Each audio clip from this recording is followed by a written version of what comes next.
Boa noite, eu me chamo Cristiano Sôneman, estou aqui para dar continuidade ao Evangelho de Mateus, capítulo 7. Ontem falamos sobre o nome de Jesus, sobre o nome de Judá. Ele veio da tribo de Judá, Yohudá em hebraico, Yohudá, né? Yohudá se escreve o tetragrama é o nome do Eterno, do Yahshua, do Yerro, Yehová, como você quiser pronunciar. A pronúncia tem algumas divergências, futuramente a gente fala sobre isso, mas YHWH, Yud He Vav He, no hebraico Yud He Vav He. Aí você coloca um Dalet no meio. Dalet é a letra 4. 4 corresponde ao pictograma porta. Você coloca uma porta no meio do nome de Deus, no meio do nome do Criador.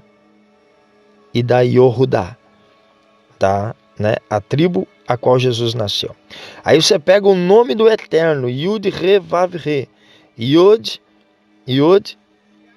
no hebraico, é o pictograma mão, corresponde também à palavra mão.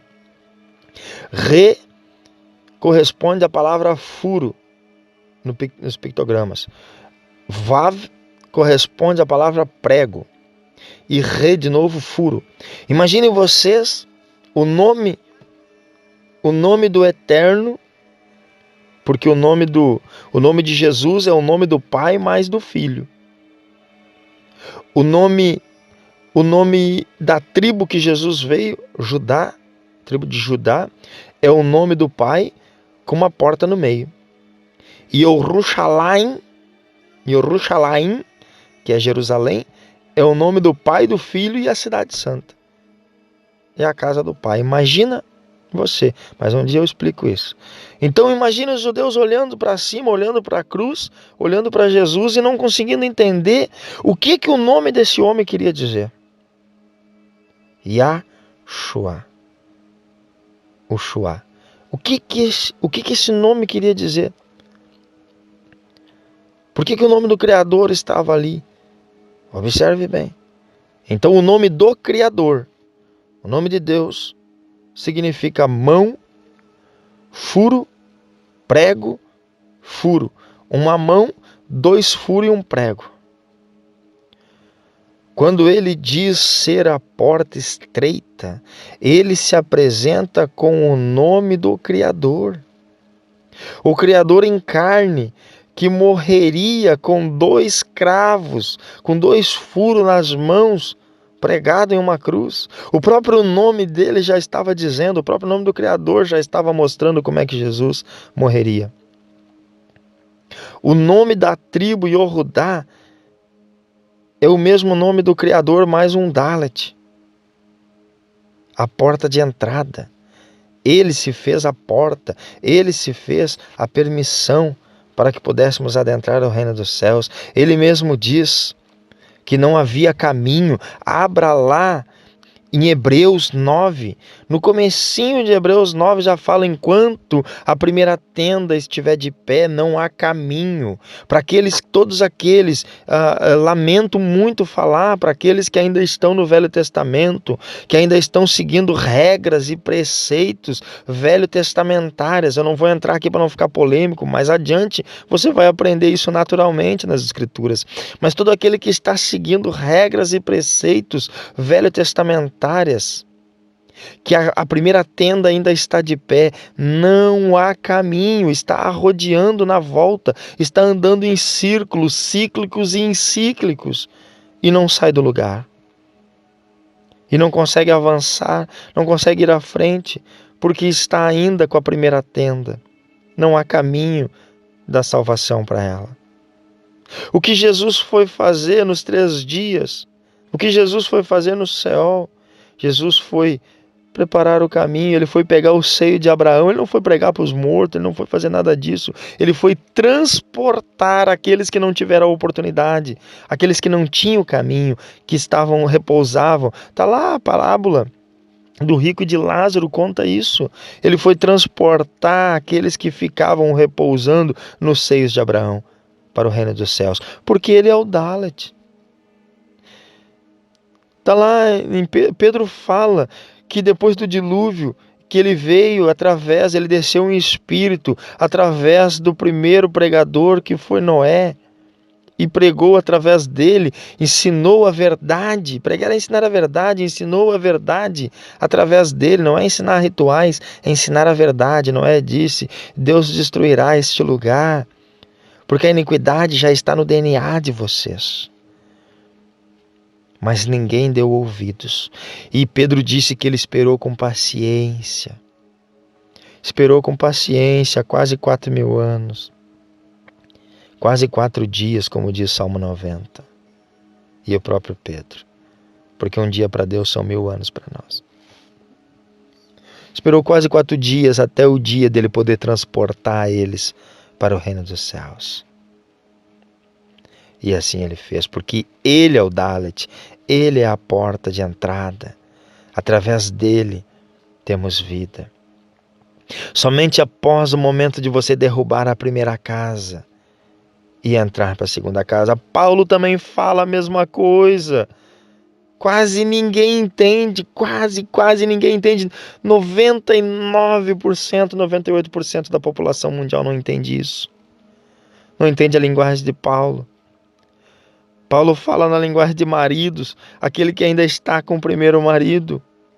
O primeiro marido é o Velho Testamento, é a primeira Bíblia. É aquele que não aceita Jesus. Não é esse aceitar Jesus que hoje se fala tanto. Não. É aceitar o modo de vida que Jesus nos ensinou, que é amando o nosso próximo como a nós mesmos. É fazendo a coisa certa. É fazendo a coisa correta. Deus só pode te honrar, meu irmão e minha irmã, você que está me ouvindo hoje. Deus só pode te honrar quando você está andando num caminho justo. Não adianta você falar dos políticos, não adianta você falar dos comerciantes, não adianta você falar dos ladrões, não adianta você falar dos assaltantes. Se você estiver sonegando, se você estiver se aproveitando, se privilegiando em cima de outros. Para Deus, você está sendo igual. E Deus não pode te honrar. Derrube a primeira casa. Separe-se do primeiro marido. Olha aí, Pedro falando, Paulo falando, o próprio Jesus falando. E quase ninguém entende. Mas nós vamos chegar lá. Falta muito ainda. Mas se Deus permitir, nós vamos chegar em Atos dos Apóstolos, nós vamos chegar nas cartas de Paulo. Você vai ficar apavorado. Mas eu creio que você de fato vai conhecer as Escrituras e será livre, será liberto desse sistema que hoje só fala em dinheiro, hoje só fala em prosperidade, a teoria da prosperidade, a teoria da prosperidade. Deus quer uma prosperidade para ti, sim, meu irmão e minha irmã, mas quer uma prosperidade verdadeira, quer uma prosperidade imaterial, não é material. Jesus disse para juntar-vos tesouro no céu e não na terra. O que você tem aqui, e Ele pode te dar muito, é claro, mas o que você tem aqui é para servir ao reino, é para ajudar os outros. É para se ajudar e para ajudar os outros. Não é para você ficar guardando dinheiro embaixo do colchão, para depois você morre e os filhos ficam brigando. Não. É para você viver o reino aqui na terra. A porta estreita, isto é, exige morte, martírio. Você acha que é fácil adentrar o reino dos céus? Você acha que é só ir numa igreja e ser dizimista, como os pastores e os padres ensinam, muitas das vezes? Você acha que entrar no reino dos céus é estar em casa dormindo? Não. Jesus está ensinando, entrar no reino dos céus é muito mais do que isso. Para entrar no reino dos céus, nós precisamos ser mártires.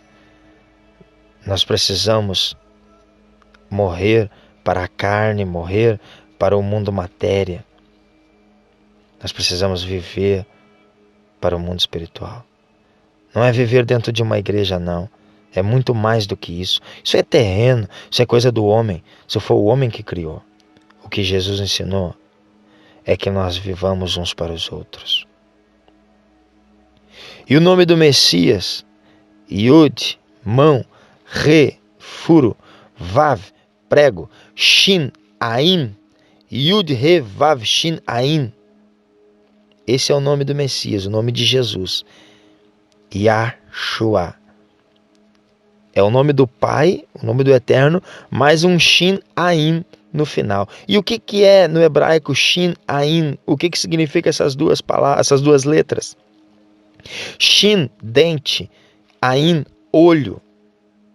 Olha que impressionante, você que me acompanhou até agora.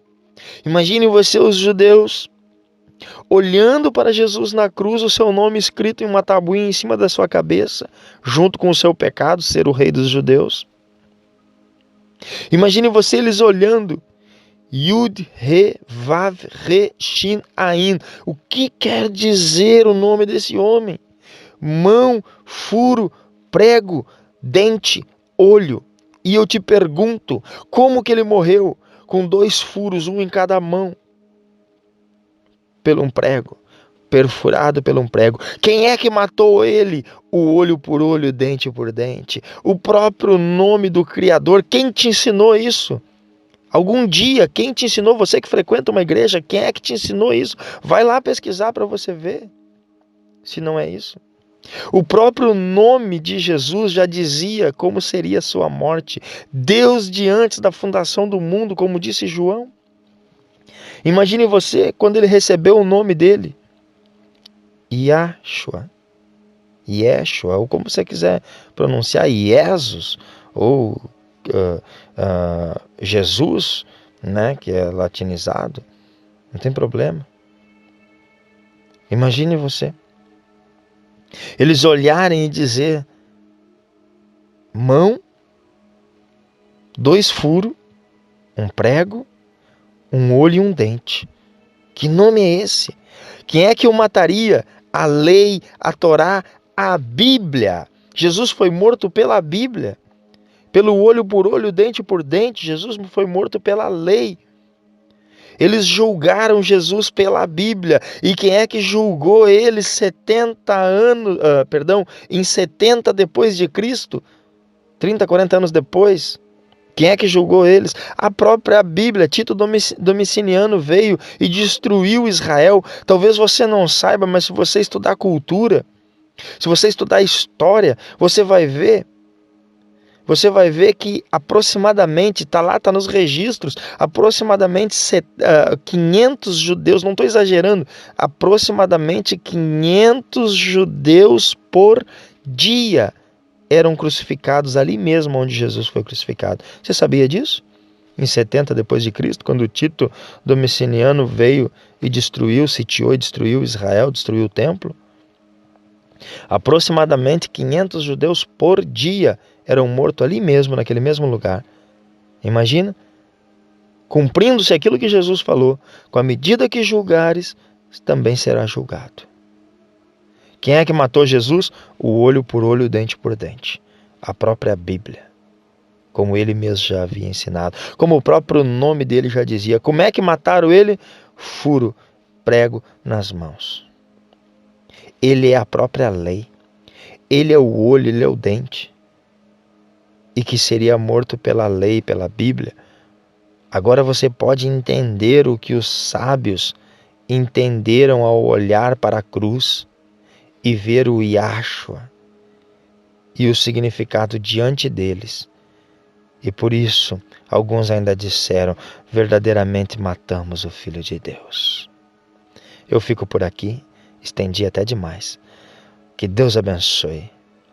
Continue me acompanhando e você verá maravilhas que Ele deixou para nós. Eu estou apenas como um porta-voz para te trazer a luz, te trazer a verdade. Lex, luz, é conhecimento, é verdade.